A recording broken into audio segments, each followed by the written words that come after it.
AP రాష్ట్ర రాజకీయాల్లో చూసుకుంటే పోసాని కృష్ణమురళి ఈయన పేరు అనేది ఒక సంచలనంగా మారిపోయింది. సో రీసెంట్ గా అరెస్ట్ చేశారు. ఒక్క రోజుకి అసలు ఆయనకి వెళ్తూ బాగాలేదని రీసెంట్ గా ఇప్పుడు హాస్పిటల్ కూడా తీసుకెళ్లారు.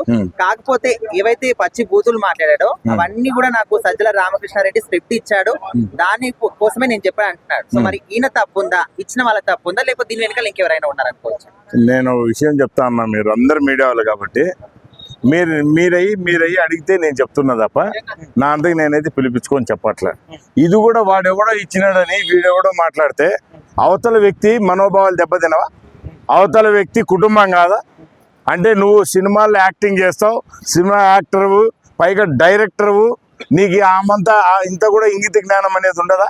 ఒక ఆడబిడ్డను, పవన్ కళ్యాణ్ గారి భార్యను, వాళ్ళ పిల్లల్ని, వాళ్ళందరినీ నువ్వే మైకు ముందర కూర్చొని ప్రెస్ మీట్లలో అడ్డగోలుగా అడ్డదిడ్డంగా తిట్టినావు కదా, అది తప్పు కాదా?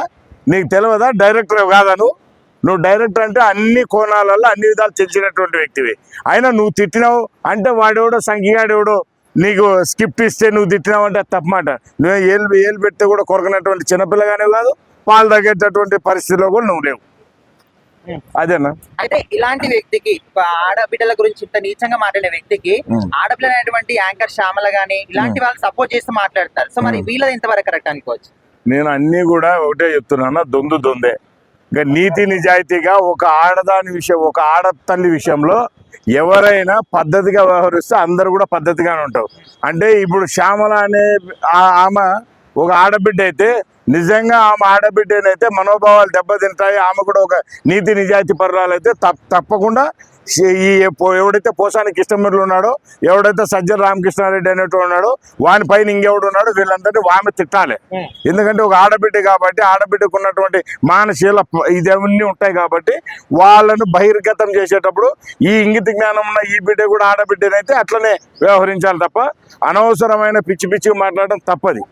అదే ఇప్పించాడని చెప్తున్నారు కదా, సో నిజంగానే ఆయన ఇచ్చి ఉండొచ్చా, లేకపోతే దీని వెనకాల ఇంకేమన్నా అసలు సూత్రధారి జగన్ రెడ్డి ఉండొచ్చా అనుకుంటున్నారు? అన్న వాడెవడో సంఖ్యగాడి ఇచ్చినాడు అనుకుందాం, వాడు ఇవ్వకుండా అయితే ఉన్నాడు, ఇవ్వలేదని చెప్పనీకి నేనైతే ఇది కాదు. ఎందుకంటే వాళ్ళు దుర్మార్గులు.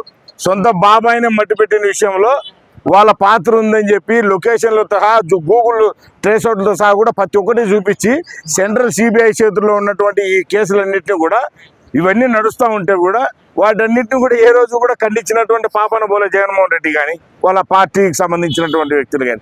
మరి ఇది ఏంటిదంటే ఈ విధంగా జరుగుతున్న ప్రతి ఒక్క దాని విషయంలో ఎక్కడ కూడా ఖండన లేదు కాబట్టి తప్పకుండా ఇలాంటి స్క్రిప్ట్ 100% వాళ్ళు ఇచ్చి చెప్పించుండొచ్చు. కానీ వాడు ఇచ్చినోడు దద్దం అయితే చెప్పినోడు ఏం చేస్తున్నాడు, అది కదా నేను చెప్పేది. సో ఒకవేళ ఇదే విషయం పట్ల ఇప్పుడు పోసాని కృష్ణమురళి మాట్లాడండి, ఓకే, ఇంకా 10 లక్షలు ఇచ్చి వాళ్ళ ఫ్యామిలీ గురించి మాట్లాడమంటే చెప్తే మాట్లాడతాడా అన్న? వాళ్ళని మనకి ఇలాంటి శిక్షలు వేస్తే నెక్స్ట్ వచ్చే వాళ్ళు ఎవరైనా భయపడతారు. అందుకే కదన్నా గవర్నమెంట్ ఎవరి చుట్టం కాదు, గవర్నమెంట్ తన పని తాను చేసుకోపోతుంది. ఎవరైనా ఆడబిడ్డల మానసికాల జోలికి వచ్చినా వాళ్ళని కించపరిచే పరిస్థితి ఏదైనా ఆంధ్రప్రదేశ్ రాష్ట్రంలో జరిగితే వాళ్ళందరినీ కూడా ముడ్డి మీద దాన్ని లోపల పెట్టే కార్యక్రమం ప్రభుత్వం తీసుకుంటా ఉంది, పోలీసు వ్యవస్థ తీసుకుంటా ఉంది. ఎవడు ఇష్టప్రకారం వాడు ఆడబిడ్డలను కించపరుస్తాం, రేపులు చేస్తాం, గంజాలు తాగుతాం, ఎట్లా పడితే అట్లా మా ఆటలు ఆడతామని ఆంధ్రప్రదేశ్ రాష్ట్రంలో ఎవడైనా వ్యవహరిస్తే వాని ముడ్డిలు ఎరగదని బొక్కల్లో వేసేటటువంటి పరిస్థితి రాష్ట్ర ప్రభుత్వం, పోలీసు వ్యవస్థ తీసుకుంటుంది.